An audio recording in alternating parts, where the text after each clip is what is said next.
देशाच्या सरन्यायाधीशांना राजकारणात यायचंय अशा शब्दात खासदार संजय राऊत यांनी गंभीर आरोप केलाय। पक्ष आणि चिन्हाचा खटला सुरू असताना एकनाथ शिंदे यांची भेट घेणं चुकीचं आहे।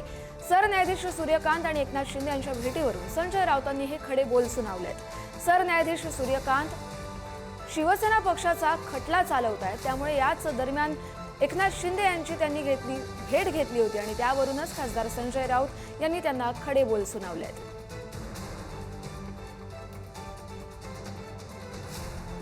तुम्ही जस्टिस डिस्ट्रॉय केलात ना आमचा। अशा प्रकारे तुम्ही जो वारंवार शिवसेनेवरती अन्याय करताय बाळासाहेब ठाकरेंच्या, तुम्हीच सांगितलं जस्टिस डिस्ट्रॉय। मग जस्टिस डिस्ट्रॉयचं प्रायश्चित जस्टिस सूर्यकांत घेणार आहेत का?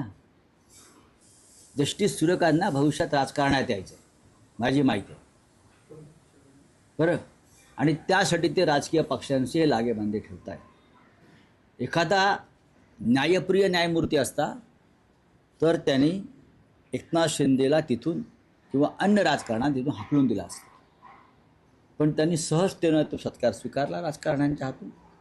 अत्यंत सहजतेनं एअरपोर्टवरचं स्वागत स्वीकारलं। ही अत्यंत लाजिरवाणी गोष्ट आहे। जस्टिस सूर्यकांत महाराष्ट्रामध्ये आलेले असताना उपमुख्यमंत्री म्हणून एकनाथजी शिंदे यांनी त्यांचं स्वागत केलं। ते त्यांचं कर्तव्य होतं, स्वागत केलंच पाहिजे, कारण ते या देशाचे सरन्यायाधीश आहेत, सरन्यायमूर्ती आहेत आणि त्यांचं स्वागत करण्यामध्ये गैर काय आहे? संजय राऊत, तुम्हाला कोणी स्वागताला विचारत नाही, त्याबद्दल तुमच्या पोटामध्ये दुखतंय। आता स्वागत केले म्हणून लगेच निकाल बदलला, स्वागत केले म्हणून लगेच तुमच्या विरोधात काहीतरी निकाल देतील, या भ्रमामध्ये राहू नका। जनतेनं देखील शिवसेना कोणाची याच्यावर शिक्कामोर्तब केलंय आणि कोर्ट देखील याबद्दलचा योग्य निर्णय देईल।